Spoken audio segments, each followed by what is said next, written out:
Good morning बच्चों। मैं कुलदीप बीरवाल, प्रवक्ता वाणिज्य, government senior secondary school Kalayat, district Kaithal, आप सबका आज की ऑनलाइन क्लास में स्वागत करता हूं। आज हम 12वीं कक्षा के विषय व्यवसाय अध्ययन के अंतर्गत नेतृत्व, उसका अर्थ और उसके महत्व के बारे में पढ़ेंगे।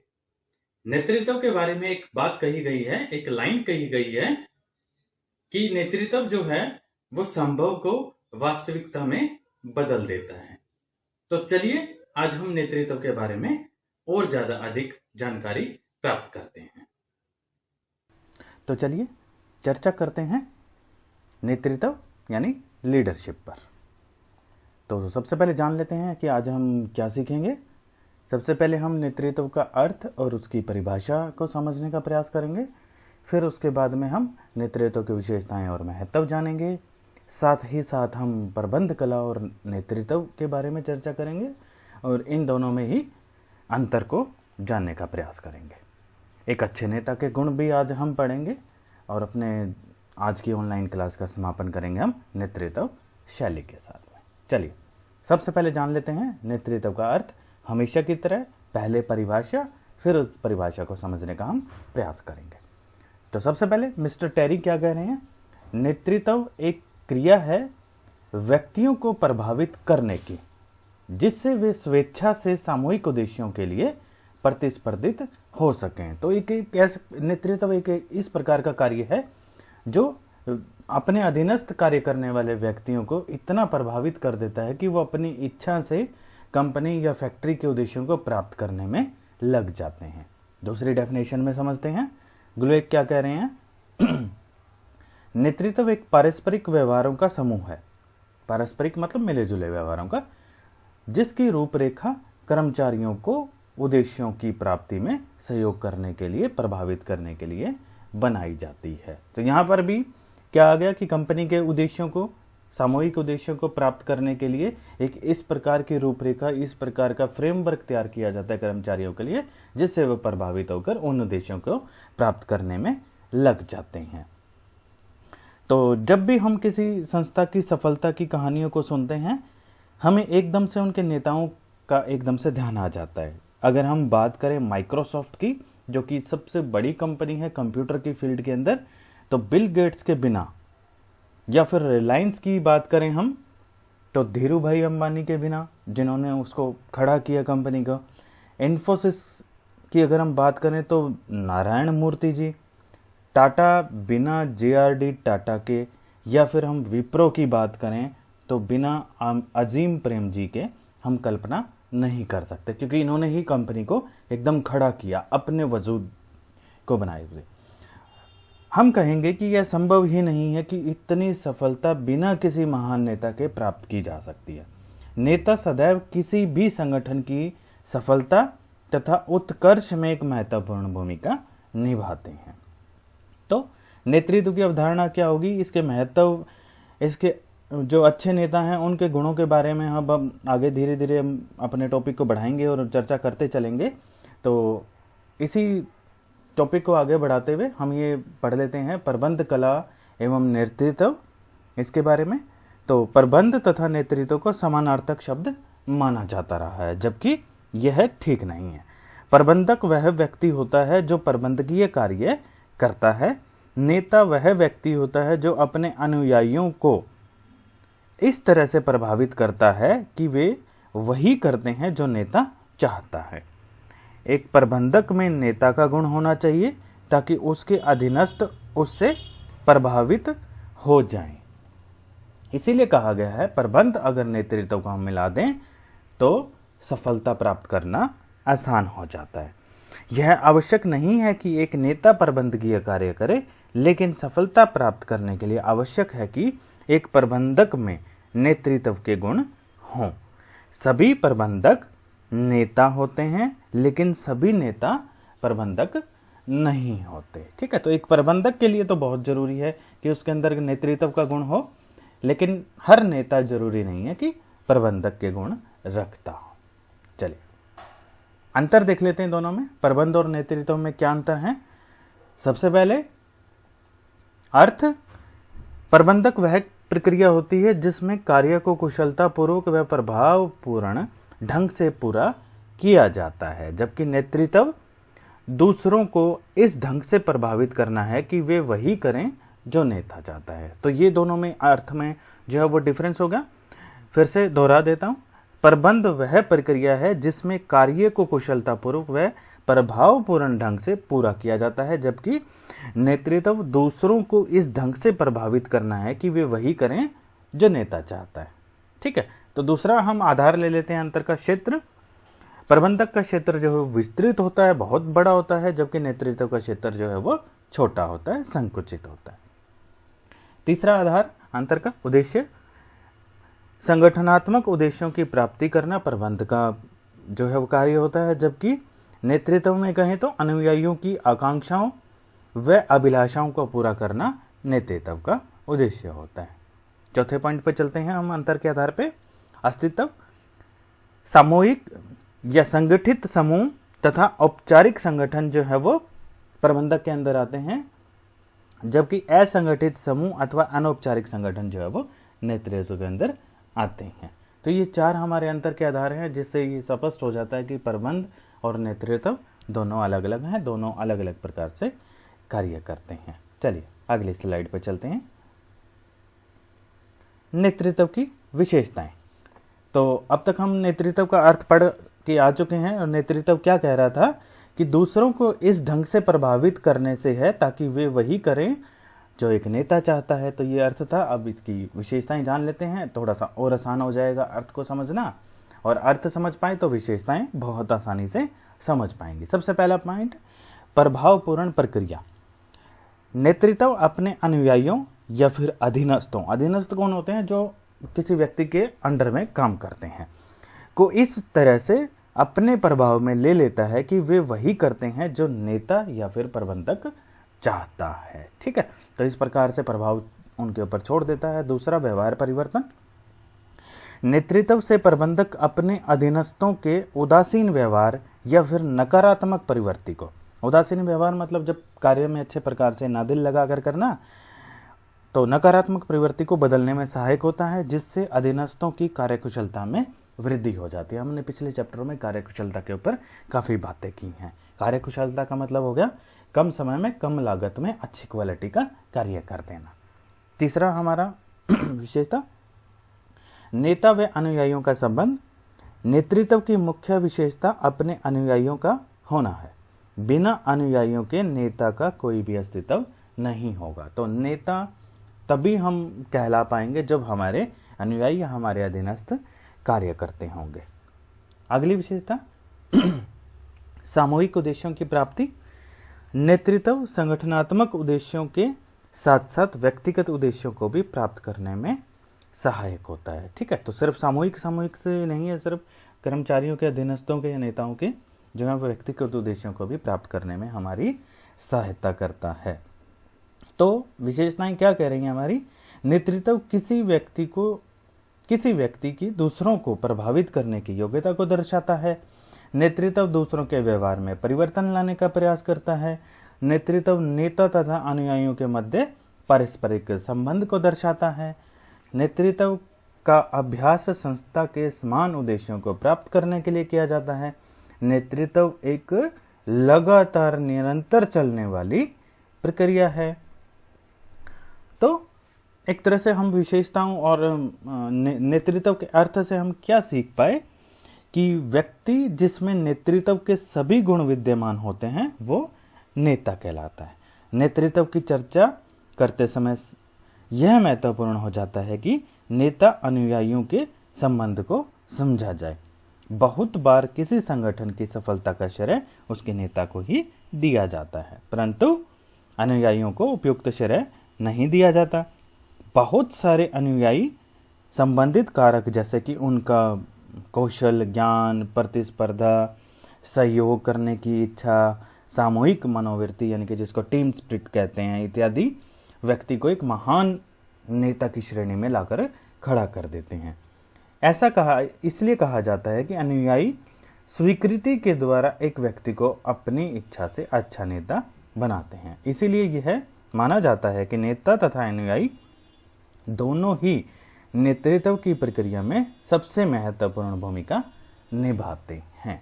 चलिए आगे बढ़ाते हैं टॉपिक को। नेतृत्व का महत्व। किसी संगठन की सफलता में नेतृत्व का एक मुख्य कारक है, ये अब तक हमने जान लिया है। इतिहास में भी अगर हम उठाकर देखें तो यही बताता है कि बहुत सारे संगठनों की सफलता या असफलता के बीच में जो डिफरेंस मिलेगा वो मिलेगा लीडरशिप का, यानी कि नेतृत्व का। स्टीफन कोरी ने अपने उपयुक्त उल्लेख किया है, मतलब उन्होंने कहा है कि जो एक प्रसिद्ध प्रबंधक परामर्श रहे हैं स्टीफन कोरी, उन्होंने कहा कि प्रबंधक महत्वपूर्ण है परंतु नेता संगठन की निरंतर सफलता के लिए आवश्यक है। एक नेता न केवल अपने अनुयायियों को संगठित रूप से जो है वो इकट्ठा कर सकता है, साथ ही साथ वो बहुत अच्छे ढंग से जो है वो उनसे कार्य भी करवा लेता है। तो लक्ष्य प्राप्ति के लिए प्रतिबद्ध रहते हैं, ये आवश्यक संसाधनों की भी एकत्रित करते हैं, वो क्या क्या चीजें जरूरी हैं, उन्हें मार्गदर्शन देता है, उन्हें अच्छे प्रकार से गाइड करता है, अपने अधीनस्थों को उद्देश्य प्राप्ति के लिए उत्प्रेरित भी करता है, यानी कि कार्य करने के लिए उत्साहित करता है। तो अब कुछ महत्व हम जान लेते हैं। नेतृत्व का क्या महत्व, थोड़ा सा और ज्यादा इस चीज को समझने में आसानी होगी। सबसे पहले व्यवहार पर प्रभाव, हमारी जो है वो विशेषता। नेतृत्व से प्रबंधक अपने अधीनस्थों के व्यवहार में सकारात्मक परिवर्तन लाता है, पॉजिटिवनेस लाता है उनके अंदर। वे पूरी क्षमता और लगन के साथ में फिर कार्य करने लग जाते हैं। यही तो हम चाहते हैं कि पूरी क्षमता के साथ कार्य करें, जो योग्यता उनके अंदर है, जो कुशलता उनके अंदर है, उसका पूर्ण जो है वो उपयोग कर पाए। तो कार्य करेंगे तो क्या होगा, उससे संस्था जो है वो बहुत बढ़िया तरीके से और अच्छे ढंग से जो है वो ऊपर चढ़ना शुरू हो जाएगी। दूसरा महत्व, अनुयायियों की आवश्यकताएं। तो एक अच्छा नेता या प्रबंधक अपने अनुयायियों या अधीनस्थों के साथ संगठनात्मक संबंधों के साथ साथ उनके व्यक्तिगत संबंधों को भी ध्यान में रखता है। यह उनकी व्यक्तिगत आवश्यकताओं को भी पूरा करता है, जिससे वे और अधिक संतुष्ट होकर बढ़िया कार्य करने लग जाते हैं। क्या हो सकते हैं, इंसेंटिव वगैरह हो गए, समय पर सैलरी मिलना हो गया, समय पर जो है वो सैलरी का बढ़ावा हो गया, हर साल जिस भी समय आए एक बढ़िया तरीके से बढ़ावा करना, ये सारी व्यक्तिगत आवश्यकताएं हो सकती है। फिर अगला, परिवर्तनों को लागू करने में सहायक। आज व्यवसाय को बदलते वातावरण में कार्य करना पड़ता है। बदलते वातावरण में सफलता प्राप्त करने के लिए विभिन्न प्रकार के परिवर्तन करने जरूरी हो जाते हैं। एक नेतृत्व गुण वाला प्रबंधक इन परिवर्तनों को आसानी से संस्था में लागू करवा सकता है। नहीं तो क्या होता है, विरोधाभास होता है, इन चीजों का परिवर्तन करना चाहते नहीं हैं वर्कर्स। तो अगर अच्छा लीडर होगा, अच्छा प्रबंधक होगा तो ये आसानी से कर पाएगा। और फिर सबसे जरूरी, झगड़ों का निपटारा। एक संस्था में होने वाले विभिन्न झगड़ों का निपटारा एक नेता बड़ी आसानी से कर लेता है। मीडिएटरशिप बहुत अच्छे से कर लेगा वो, और इन सभी को जो है वो छोटे मोटे बड़े झगड़े जो भी हैं, स्ट्राइक वगैरह हो गए, उनका अच्छे से निपटारा कर लेता। तो क्या कह रहा है नेतृत्व का महत्व? नेतृत्व व्यक्तियों के व्यवहार को प्रभावित करता है। दूसरा, एक नेता कर्मियों के साथ व्यक्तिगत संबंध बनाकर रखता है और उनकी व्यक्तिगत आवश्यकताओं को भी ध्यान में रखता है। तीसरा, आवश्यकता पड़ने पर जितने भी प्रकार के व्यवसाय में परिवर्तन होते हैं उनको लागू करने में आसानी कर देता है। और फिर सबसे जरूरी, लास्ट में, झगड़ों का आसानी से निपटारा कर देता है वो। तो ये कुछ ऐसे महत्व हैं नेतृत्व के, जिससे कि एक अच्छे नेता का होना जो है वो एक तरह से जरूरी नजर आना शुरू हो जाता है कि जरूर होना चाहिए एक अच्छा नेता। चलिए, अच्छे नेता के गुण, बड़ा अच्छा टॉपिक है, प्रश्न इसमें से आने के अधिकतर चांस रहते हैं। एक अच्छे नेता में क्या गुण होने चाहिए? सबसे पहले, ऐसे कौन कौन से गुण हैं जो एक अच्छे नेता में होने चाहिए? क्या बच्चों आप मुझे बता पाएंगे कि एक अच्छा नेता किस प्रकार के गुण रखता है? क्या ऐसे कुछ सामान्य विशेषताएं या गुण हैं जो सभी अच्छे नेताओं में समान रूप से पाए जाते हैं? इस प्रकार की ऐसी कितने गुण हो सकते हैं जो एक नेता को सफल बनाने में जो है वो मदद कर सकते हैं? ये कुछ ऐसे दिमाग में जो है वो प्रश्न उठने चाहिए, जिससे कि मुझे लगे या हमें लगे कि महसूस हो कि जब हमें नेता बनना हो तो हम उन सारी चीज़ों को जो है वो अपने अंदर, उन सारे गुणों को हम अपने अंदर जो है वो ढाल सकें। नेतृत्व का एक उपागम इस बात पर बल देता है कि एक व्यक्ति में कुछ निश्चित गुण या फिर विशेषताएं जरूर होनी चाहिए जिससे वह एक अच्छा लीडर बन सके। मिस्टर जो हमने टेरी की जो डेफिनेशन पढ़ी थी पहले, उन्हीं के अकॉर्डिंग अगर हम बात करें तो वो क्या कह रहे हैं कि ऊर्जा, भावनात्मक स्थिरता, मानवीय संबंधों का ज्ञान, ऊर्जा मतलब एनर्जेटिक होना चाहिए वो, भावात्मक स्थिरता का मतलब एकदम से किसी की फीलिंग्स में ना बह जाए, मानवीय संबंधों का उसको ज्ञान होना चाहिए, लोगों की वैल्यू को वो समझे, अभिप्रेरणा करने वाला होना चाहिए यानी कि प्रेरित करता रहे, संप्रेषण उसके अंदर होना चाहिए यानी कि उसके अंदर बोलने का कौशल होना चाहिए, शिक्षण योग्यता उसके अंदर होनी चाहिए, अगर कोई किसी भी चीज़ को समझाना है तो अच्छे ढंग से समझा पाए, सामाजिक कौशल उसके अंदर होने चाहिए, वो सोशल व्यक्ति होना चाहिए, टेक्निकल नॉलेज उसके अंदर होनी चाहिए। मिस्टर टेरी ने कुछ ऐसी बातें बताई हैं जो होनी चाहिए। अब हम डिटेल में इसको पढ़ लेते हैं कि किस प्रकार के गुण जो है वो एक नेता के अंदर होने चाहिए ताकि वो एक सफल नेतृत्व कर पाए और अच्छे नेता जो है वो बन पाए। सबसे पहले शारीरिक विशेषताएं। शारीरिक विशेषताएं में क्या आता है, जैसे कि हाइट हो गई, वेट हो गया यानी कि वजन, स्वास्थ्य कैसा है, रूप रंग इत्यादि की उपस्थिति किसी व्यक्ति के शारीरिक व्यक्तित्व का निर्धारण करती है। ऐसा माना भी जाता है कि अच्छी शारीरिक विशेषताएं लोगों को आकर्षित करती हैं। स्वास्थ्य और सहनशीलता एक नेता को मेहनत पूर्वक कार्य करने में सहयोग करती हैं। अगर स्वास्थ्य ही ठीक नहीं होगा तो फिर हम कार्य ऊर्जा पूर्वक, जैसे कि मिस्टर टेरी ने कहा था कि ऊर्जावान होना चाहिए नेता को, तो वो वाला गुण तो आ ही नहीं पाएगा उसके अंदर जब तक वो स्वस्थ नहीं होगा। तो जब हम यानी कि नेता मेहनत पूर्वक कार्य करता है तो वो दूसरों को भी उसी उत्साह और लगन के साथ कार्य करने के लिए भी प्रेरित करता है।